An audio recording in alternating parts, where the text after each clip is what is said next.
हरि ओम. नमस्कार. मी सौ प्रिया श्रीनिवास जोग. श्रीमद भगवद्गीतेवरील निरूपण आपण पाहत आहोत मंडळी.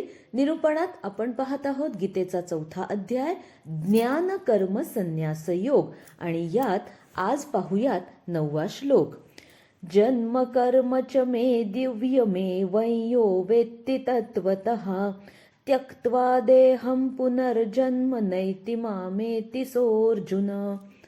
विनोबाजी म्हणतात, जन्म कर्मे अशी दिव्य जो माझी नीट ओळखे, देह गेल्या पुन्हा जन्म न पावे भेटुनी मज. अर्थ असा आहे की भगवंत सांगतायत इथे अर्जुनाला की माझा जन्म आणि कर्म हे दोन्हीही दिव्य आहेत. म्हणजेच काय आहे तर निर्मल आहे, अलौकिक आहे.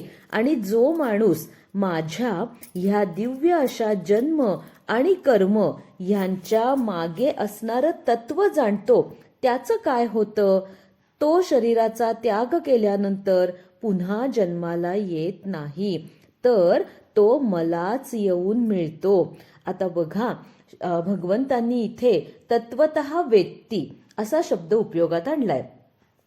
म्हणजेच काय की असा माणूस पुन्हा जन्माला येत नाही आणि समजा आलाच तरी तो परत मलाच येऊन मिळतो. आता तत्वतः जाणणं म्हणजे फक्त शाब्दिक पातळीवरचं ज्ञान नाही, तर त्या भगवंताशी, त्याच्या दिव्य जन्माशी, दिव्य कर्माशी खऱ्या अर्थानं एकरूप होणं असं आहे. असा एकरूप, बर का, असा एकरूप झालेला जो मनुष्य असतो तो मायेच्या प्रभावाखाली कधी येतच नाही आणि नाही म्हणून तो परमेश्वराशी अगदी थेट जोडला जातो. अर्थात असा भक्त देवाच्या धर्मसंस्थापना या सगळ्या कार्यामध्ये बऱ्याच वेळेला एक म्हणजे भाग, एक अंश म्हणून पृथ्वीवर जन्म घेऊन अवतरत असतो आणि या सगळ्या परमेश्वराच्या अवतार कार्यांची योजना ही आधीपासूनच असते. म्हणजेच त्या कार्यात भाग घेण्यासाठी मग देवता असतात, भक्त असतात, सिद्ध असतात, योगी असतात, ऋषी असतात, अनेक प्रकारचे असे हे सगळे आपण त्यांना दिव्य प्रवृत्ती असंही म्हणतो की नाही, की काहीतरी वेगळं आहे ह्या माणसाच्यात. म्हणजे सामान्यात सुद्धा आपल्याला एखादी व्यक्ती अशी म्हणजे आपल्या आयुष्यात अनेकदा अशा काही व्यक्ती भेटून जातात की खूप मोठं काही त्यांचं साधुत्व सिद्ध झालंय किंवा नाही झालंय आपल्याला ठाऊक नसतं, पण सामान्यातला असामान्य माणूस असा जेव्हा तो भेटतो तेव्हा आणि त्याच्या हातून आपण म्हणतो ना की अगदी मूकपणाने, म्हणजे कसलीही प्रसिद्धी न करता, गाजावाजा न करता, पण खरंच काहीतरी आपण म्हणतो ना की समाज सुधारणा असं नको म्हणूयात, पण समाजाला एक पुष्टी देण्यासाठी किंवा समाज हितासाठी, समाजाच्या कल्याणासाठी म्हणून काहीतरी ठोस काम यांच्या हातून मात्र घडत असतं.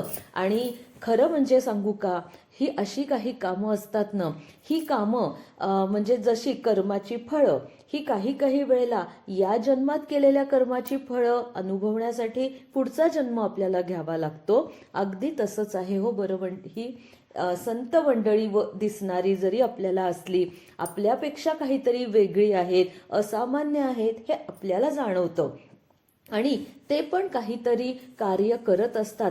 न जाणो त्यांच्या ह्या कार्याला आत्ता कुठेच तुम्हाला यश आलंय किंवा काही त्यांचा नावलौकिक झालाय असं दिसणारही नाही, पण त्यांचं कार्य ही पुढच्या भावी म्हणजे सुगीसाठी असणारी बीज पेरणी असू शकते. आणि असू शकते का, ती असतेच अशी धारणा ठेवली ना की कुणाचंही जे काही चांगलं काम आजूबाजूला घडताना, होताना, करताना आपण पाहतो, अनुभवतो, कधी कधी प्रत्यक्ष आपण त्या कामाचा एक भागही होऊन जातो, तर होता होईल तो अशा सत्कार्याला आपण नेहमीच पाठिंबा तरी देऊ शकतो.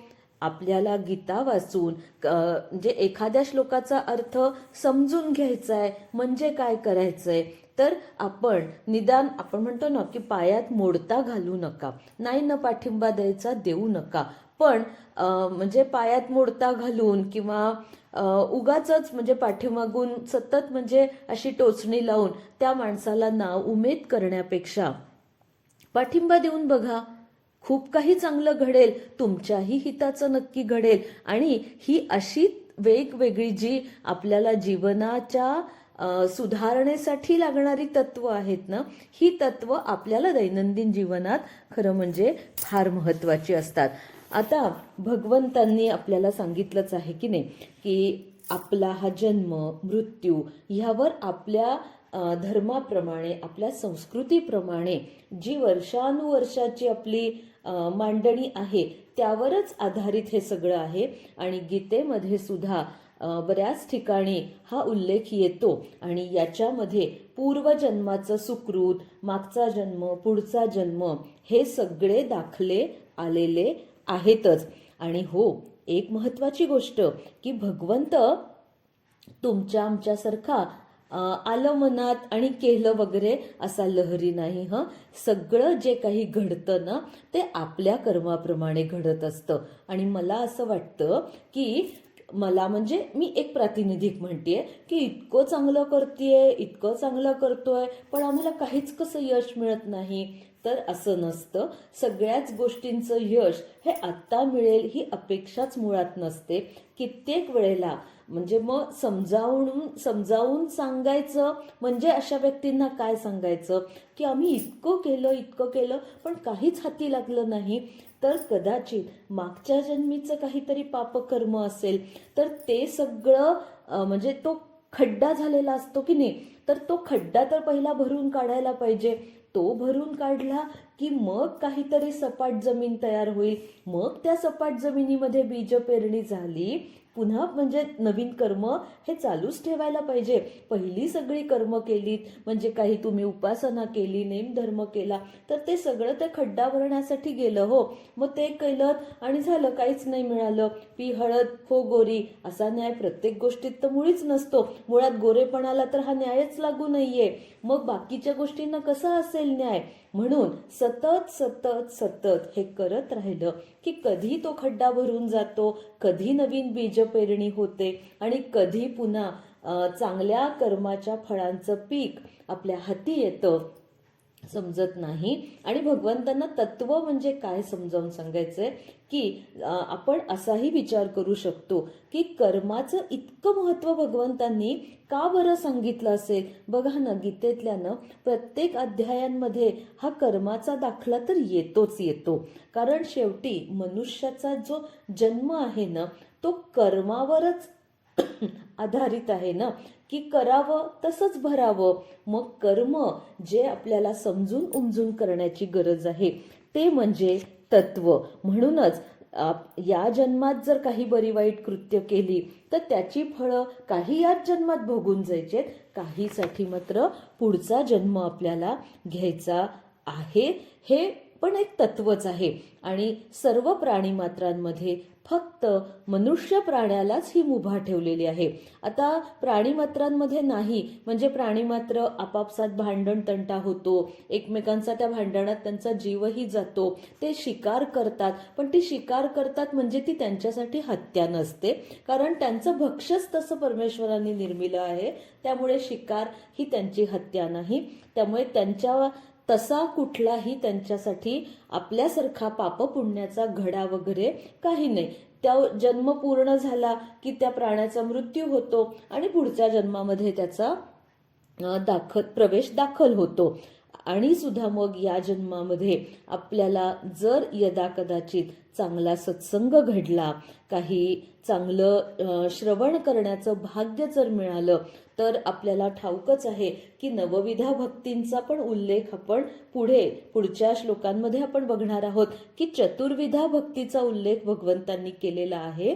आणि या चतुर्विधा भक्तीच्या अनुषंगाने नवविधा भक्तींचाही मी तिथे नक्की प्रस्ताव सांगणारच आहे की याच्यामध्ये श्रवणाने कुणाकुणाचं भाग्य तरलं तर राजा परीक्षिताचं भाग्य तरलेलं आहे की श्रवणामुळे 7 दिवस भागवत सप्ताह त्यांनी आपल्यासाठी म्हणून करवून घेतला.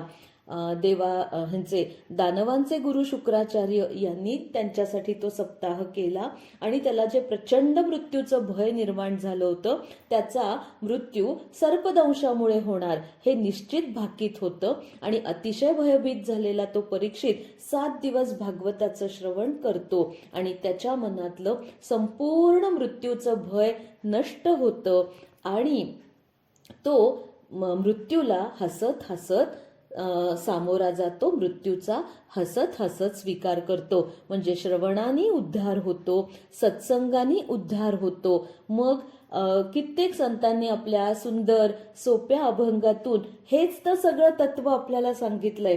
म्हणून तर संतांचे अभंग हे आपण म्हणजे ज्याला इंग्लिशमध्ये आपण माइलस्टोन्स असं म्हणतो की नाही, खरंच तसे आहेत की किती सोपे शब्द, किती सोपी मांडणी, त्याची चाल पण किती सुंदर असते. ते शब्द असे मनामध्ये रुंजी घालतात आणि नुसतंच ऐकावं आणि सोडून द्यावं असं नाही, तर ते आचरणात आणण्यासाठी हे सगळं आहे. आता यानंतर आपण पुढचा म्हणजे 10वा श्लोक बघूयात. श्लोक असा आहे, वीतराग भयक्रोधा मन्मया मामुपाश्रिताः बहवो ज्ञान तपसा पूता मद्भावमागताः. विनोबाजी म्हणतात, नाही तृष्णा भय क्रोध माझ्या सेवेत तन्मय झाले ज्ञान तपे चोख अनेक मज पावले. अर्थ असा आहे की आसक्ती, भय, क्रोध हे सगळं टाकून देऊन मतपरायण होऊन माझ्या आश्रयास आलेले अनेक लोक ज्ञानरूप तपाने पावन होतात आणि माझ्याच स्वरूपाला ते पुन्हा येऊन मिळतात. आता इथे लक्षात घ्या, राग म्हणजे आवड अशा अर्थी आहे. जसं आपण म्हणतो ना, अनुराग हा जो शब्द आहे ना, अनुराग म्हणजे एखाद्या विषयीची आवड, प्रीती, प्रेम अशा अर्थाने तो आपण शब्द वापरतो. आणि भय म्हणजे साधारणपणे आपल्याला कशाचं भय असतं हो, तर अर्थातच माझ्या मरणाचं भय असतं. काय माहिती देवा कधी काय होईल सांगता येत नाही. सध्या तर बाहेरची परिस्थिती बघता खरोखर प्रत्येकाच्या मनात मृत्यूचं भय हे असं अगदी हाकेच्या अंतरावर उभं असल्यासारखं वाटतंच. खरंच कळत नाही कधी कोणाच्या घरी काय घटना ऐकू येईल सांगता येत नाही. आणि तिसरा म्हणजे क्रोध. क्रोध म्हणजे नावड. आता त्या नावडीतून आपल्याला बघा ना किती आपला म्हणजे जळफळाट होतो, चरफराट होतो, चरफड होते आणि अगदी असं म्हणजे खाऊ का गिळू होतं. प्रचंड राग आलेला असतो. म्हणजे मनामध्ये केवढ्या तरी नकारात्मक लहरींच्या लाटा उसळतात. अक्षरशः म्हणजे आपण म्हणतो ना, काय प्रचंड मनामध्ये आंदोलनं झाली, काय खळबळ माजली.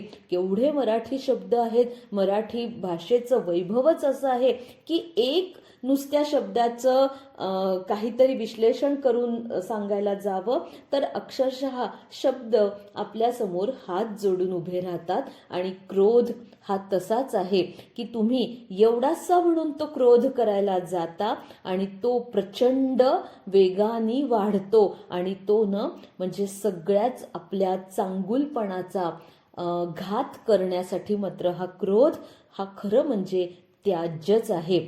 आता ज्या माणसाला ज्ञानाचा त्याला म्हणजे ज्ञान प्राप्त झालंय, ज्ञानाचा त्याला वसा मिळालेला आहे, तर ईश्वराच्या दिव्य अवताराचं किंवा दिव्य धर्मकर्माचं काय प्रयोजन आहे हे ज्ञान एकदा का त्याला झालं की ते ज्ञान हे कशामुळे प्राप्त होतं, तर काहीतरी त्याचं तपाचरण असतं, हो की नाही. म्हणजे विद्याभ्यास असतो, वेदध्ययन असतं, ध्यास असतो, निजिध्यास असतो, तपाचरण असतं, निष्ठा असते, काहीतरी त्याच्यासाठी अनुष्ठान केलेलं असतं.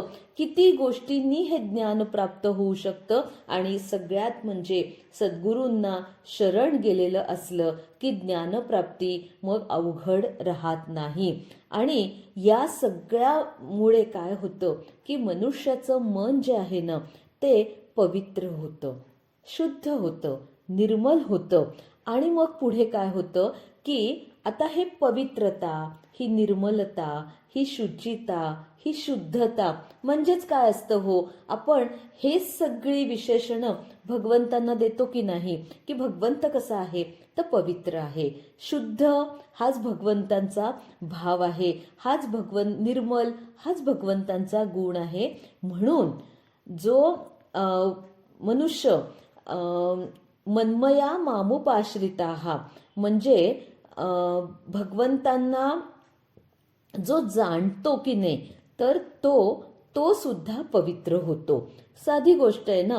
भगवंतांना जाणणं म्हणजेच काय होणं? तर भगवंतांशी एकरूप होणं. आणि भगवंतांशी एकरूप झालं की काय होणार? जो त्याच्यात मिसळून जाणार आहे तोही भगवंतांसारखाच शुद्ध होणार आहे. म्हणून तर हे सगळे संत, महंत, महात्मे, साधू, पुरुष हे सगळे मनाने अतिशय शुद्ध असतात, निष्कपट असतात. त्यांच्या मनामध्ये कधीही कुणाही बद्दल अपपरभाव नसतो किंवा वैरभाव नसतो, दुष्टता नसते.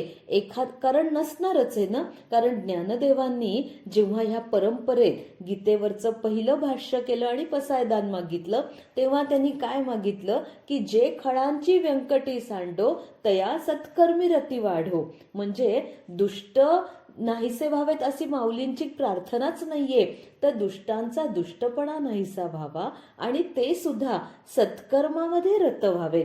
म्हणजे प्रत्येकाच्याच हातून चांगलं कर्म घडत गेलं तर मग अरे वा, मग या जगात फक्त सुख आणि सुख, आनंद आणि आनंदच. आणि अर्थात आनंद निधान हे एक परमेश्वराचंच महत्वाचं रूप आहे.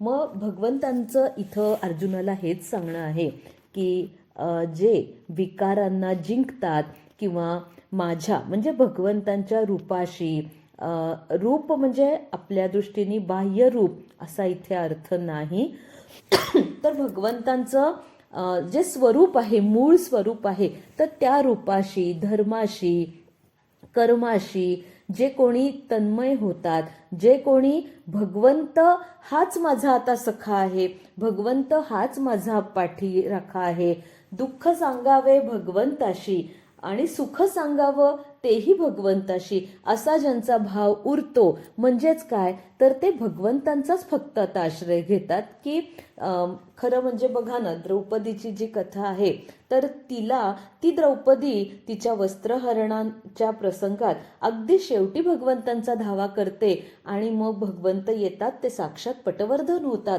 आणि तिचं लज्जारक्षण होतं. तेव्हा द्रौपदी म्हणते, अरे भगवंता, एवढं सगळं होईपर्यंत तू आधीच का नाही आलास रे? मग नंतर तरी आलासच ना. तर त्यावेळेला भगवंतांनी तिला अतिशय समर्पक उत्तर दिलंय. त्याचं असं आहे ना भगिनी, की सुरुवातीला तुला तुझ्या सगळ्या आप्तांवर म्हणजे दरबारात उपस्थित असलेल्या ज्येष्ठ व्यक्तींवर विश्वास होता, तुला तुझ्या 5 पतींवर विश्वास होता, त्यामुळे तू त्यांचा धावा आधी करत होतीस ना. आणि मग तिथला सगळा जेव्हा तुझा ठाव सुटला तेव्हा तू माझा धावा केलास आणि माझा धावा केल्यानंतर मला तर तुझ्या हकेला धावून येणं हे क्रमप्राप्तच होतं, कारण तू तर माझी साक्षात भगिनी आणि भाऊ हा कृष्ण सखा हा तर साक्षात या भगिनीचा पाठीराखा, म्हणून मी धावत आलो. म्हणजेच हाच जर धावा द्रौपदीने की हे सगळे मदत करतील या आशेवर इतका सगळा प्रसंग वाढत गेला, त्यापेक्षा आधीच भगवंतांचं स्मरण केलं असतं तर. पण वैयक्तिकदृष्ट्या आपण जर लौकिक अर्थाने किंवा दैनंदिन जीवनात बघितलं तर मात्र ही गोष्ट आपल्याला ना प्रत्यक्ष आचरणात आणायला जरा जड जाते की नाही, असं होत नाही ना. काही संकट आलं ना की आधी आपण आपल्या घरातल्या माणसांना हाक मारतो, मग शेजाऱ्या पाजाऱ्यांना बोलवतो, कुणाच्या ना कुणाकडून तरी आपल्याला मदत नक्की मिळते. पण हे चूक आहे का अशी हाक मारणं? तर नाही, हे चूक नाहीये.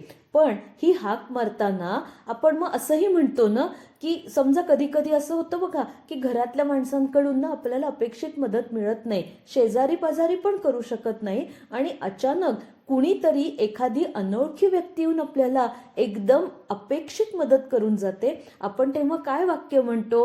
कसा देवासारखा धावून आला रे बाबा. म्हणजे देवासारखा धावून आता तो भगवान श्रीकृष्ण परमात्मा तोच तुमच्या समोर दरवेळेला त्याच्या आपल्या मनामध्ये कल्पना चित्र जे रंगवलंय त्या रूपात कसा उभा राहील, तेवढी आपली योग्यता तर हवी ना. तो येणार आहे. तो विविध तुमच्या आजूबाजूला जे चेहरे आहेत त्यातल्याच कुठल्या तरी चेहऱ्यात तो प्रगट होणार आहे आणि तुम्हाला येऊन मदतीचा हात देणार आहे. म्हणूनच